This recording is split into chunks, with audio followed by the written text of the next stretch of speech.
الرجيم بسم الله الرحمن الرحيم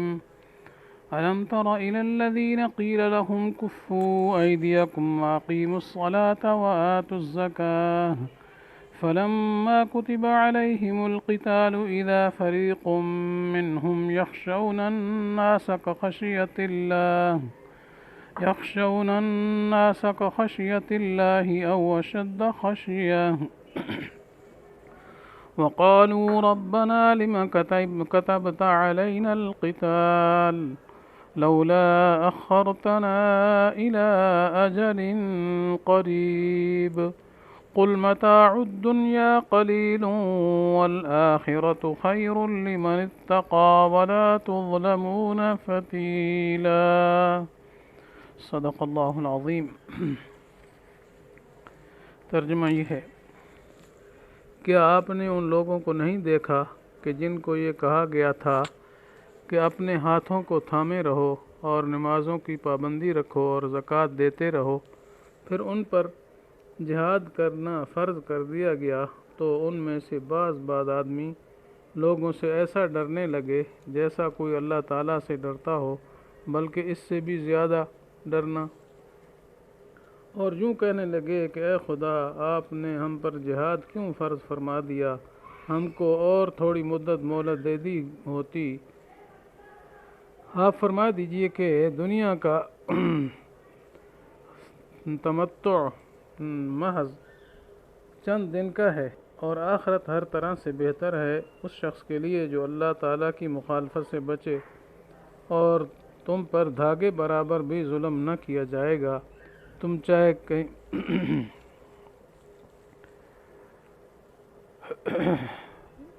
ان آیات کے شان نزول کے بارے میں مفسرین یہ لکھتے ہیں کہ ابتداء اسلام میں جب مسلمان مکہ معظمہ میں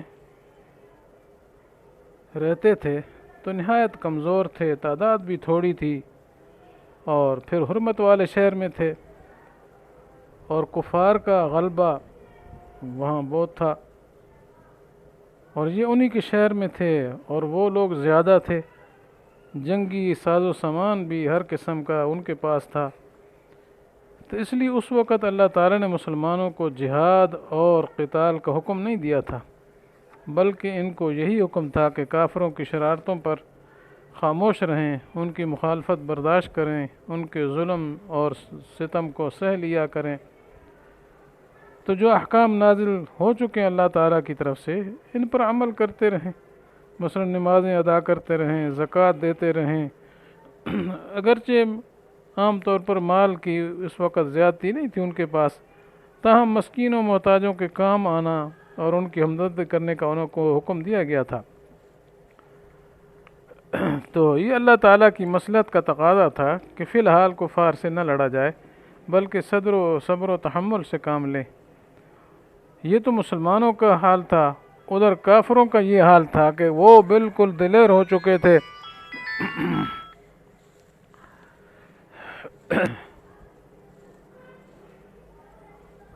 اور وہ مسلمانوں کو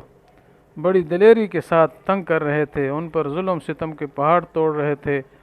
ہر چھوٹے بڑے کو سخت تکلیفیں پہنچا رہے تھے، مسلمانوں کا ناک میں دم کر رکھا تھا۔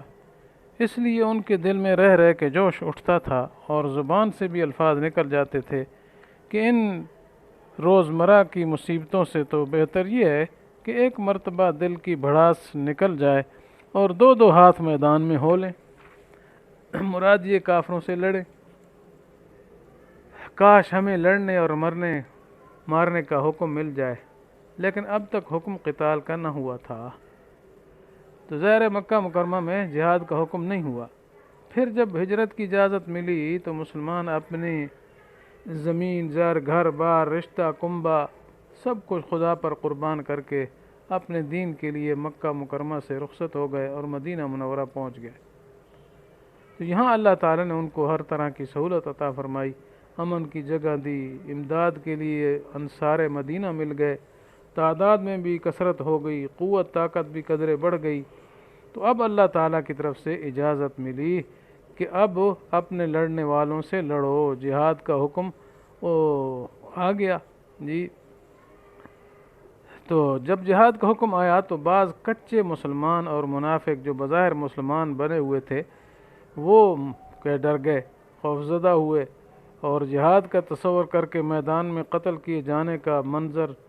عورتوں کی بیوگی کا خیال، بچوں کی یتیمی کا منظر آنکھوں کے سامنے آ گیا، تو گھبراہٹ میں کہہ اٹھے کہ خدایا ابھی سے جہاد کیوں فرض کر دیا، ابھی تھوڑی مدت اور قتال کا حکم نہ آتا اور ہم زندہ رہتے تو خوب ہوتا۔ تو اس وقت یہ آیات نازل ہو گئیں جی، یہ آیات ہیں۔ الم تر الی الذین، فرمایا کیا نہیں دیکھا تو نے ان لوگوں کی طرف جن کو کہا گیا تھا کہ اپنے ہاتھوں کو روکے رکھو جی، تو یہ کب کہا گیا تھا؟ جب مکی زندگی تھی، جب کفار کیا ہے تنگ کر رہے تھے، اس وقت کہا گیا تھا کبھی ہاتھوں کو روکے رکھو۔ البتہ یہ حکم تھا وَأَقِیمُوا الصَّلَاةَ وَآتُوا الزَّکَاةَ، جی نماز قائم کرتے رہو اور زکوٰۃ ادا کرو۔ تو زکوٰۃ کا مطلب یہاں یہ ہے کہ غریب و مسکینوں کی مدد کرو جی، ورنہ اصل زکوٰۃ کا حکم، تفصیلی نصاب وغیرہ یہ احکام جو ہے وہ مدینہ منورہ میں آئے۔ تو اب مدینہ منورہ میں جب پہنچ گئے تو فلما کتب علیہم القتال، جب ان پر لڑائی جو ہے فرض ہو گئی، اذا فریق منہم یخشون الناس، جی تو ایک جماعت ان میں سے اللہ تعالیٰ لوگوں سے ڈرنے لگی، مراد کیا ہے؟ کفار سے ڈرنے لگے۔ تو ڈر کیوں رہے تھے؟ اس کی وجہ یہ ہے کہ بظاہر فی الحال وہ سمجھتے تھے کہ ہمارے اندر مقابلے کی سکت نہیں ہے، اور پھر یہ ہے کہ ظاہر لڑائی میں ہمیں لڑنے میں ظاہر تکلیف ہو سکتی ہے، گھر بار سارا گڑبڑ ہو سکتا ہے، بچے یتیم ہو جائیں گے اگر شہید ہو گئے، بیوی بیوہ بن جائے گی، تو اس قسم کا ڈر لگا۔ تو ایسے ڈرے جیسے اللہ سے ڈرنا ہوتا ہے، بلکہ فرمایا اور شد خشیہ، اللہ سے بھی زیادہ گویا ڈر رہے تھے۔ اس کی وجہ یہ ہے کہ اللہ تعالیٰ کا خوف جو ہوتا ہے وہ عقلی ہے، اور جو خوف انسان کو دشمنوں سے ہوتا ہے یا ظاہری دنیا کی ڈراؤنی چیزوں سے ہوتا ہے وہ طبی خوف ہوتا ہے، اور ظاہر بات ہے طبی خوف کا اثر زیادہ ہوتا ہے بنسبت خوف عقلی کے۔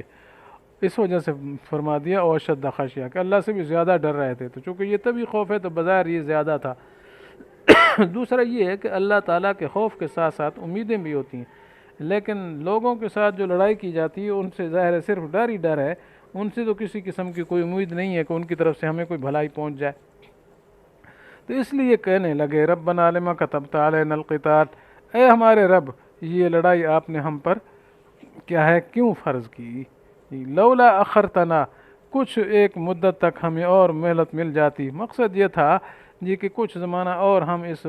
راحت کی زندگی میں، پہلے بڑی تکلیفیں اٹھائیں مکہ مکرمہ میں، یہاں آ کر بھی پھر فوراً یہی جہاد لڑائی کا حکم آ گیا، تو کچھ مہلت ہمیں مل جاتی، کچھ زمانہ ہم جو ہے آرام کرتے، کچھ زندگی کے مزے لیتے جی، تو اس لیے کچھ مہلت مل جاتی، بعد میں جہاد کا حکم آ جاتا۔ تو بہرحال یہ باتیں کہنے والے یا تو انہوں نے زبان سے کہی ہیں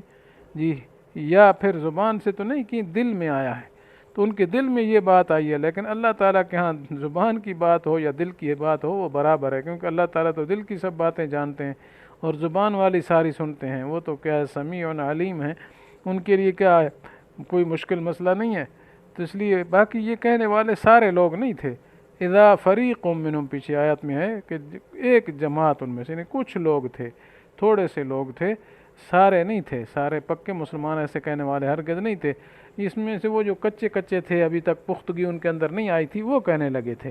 یہ بات مفسرین کہتے ہیں کہ یہاں مراد کیا ہے؟ منافقین ہیں، کہ جو منافق تھے نا انہوں نے یہ کہنا شروع کر دیا تھا، لیکن چونکہ وہ مسلمان کا ہونے کا دعویٰ تو کر رہے تھے تو اس وجہ سے ان کے کہنے کی بنا پر یہ آیت ان کے لیے زجر کے طور پر نازل ہو گئی۔ تو اس کے بعد قل متاع الدنیا قلیل، تو آپ فرما دیجئے کہ یہ دنیا کا سامان تو تھوڑا ہے، دنیا کا نفع چند روزہ ہے، یہ ختم ہونے والا ہے جی، تو اس لیے اس دنیا کی راحت اور دنیا کی زیب و زینت، اس کے نفع اور اس کے مزے، اس کے پیچھے نہ پڑو، کیونکہ تم جو کہتے جہاد نہ ہو تو مقصد ہے دنیا میں زیادہ رہنا چاہتے ہو نا، دنیا سے زیادہ تمتع حاصل کرنا چاہتے ہو، فرمایا یہ کچھ نہیں ہے، بالکل ہی تھوڑا ہے۔ ہاں والآخرۃ خیر لمن اتقی، اصل آخرت ہے، تو آخرت بہت ہی بہترین جگہ ہے، لیکن فرمایا ہے کس کے لیے؟ لمن اتقی، جو تقوی حاصل کرے، یعنی اللہ تعالیٰ سے ڈرے، اللہ تعالیٰ کے کسی حکم کی مخالفت نہ کرے، تب ہے اس کو ملے گا۔ لیکن آدمی جو بالکل ہی اللہ کے دین کو نہیں مانتا، مثلا کافر ہے، اس کے لیے تو بالکل آخرت میں خیر ہے ہی کو نہ شر ہی شر ہے۔ اور جو آدمی ایمان تو لے آیا ہے لیکن وہ گناہ کرتا ہے، اللہ کے حکموں کو توڑتا ہے، مطلب وہ حکم برداری نہیں کرتا ہے، نافرمانی کرتا ہے جی، لیکن ایمان اس کے دل میں ہے، تو بہرحال اس کے لیے بھی پوری خیر نہیں ہے جی، پھر وہ اللہ کی مرضی پر منحصر ہے، بخش دے، پوری خیر دے دے، اس کی مرضی، اور اگر چاہے تو پھر اس کے گناہوں کے اس کو بدلہ دیا جائے، کچھ دن تکلیف اور عذاب میں رکھا جائے، پھر اس کے بعد جو ہے وہ اس کو خیر مل جائے، جنت میں پہنچ جائے۔ اس لیے فرمایا اس چند روزہ زندگی کے ساتھ کیا ہے، تمہیں آرام و تکلیف کا خیال نہیں کرنا چاہیے، اصل ہے آخرت۔ تو آخرت جو ہے وہ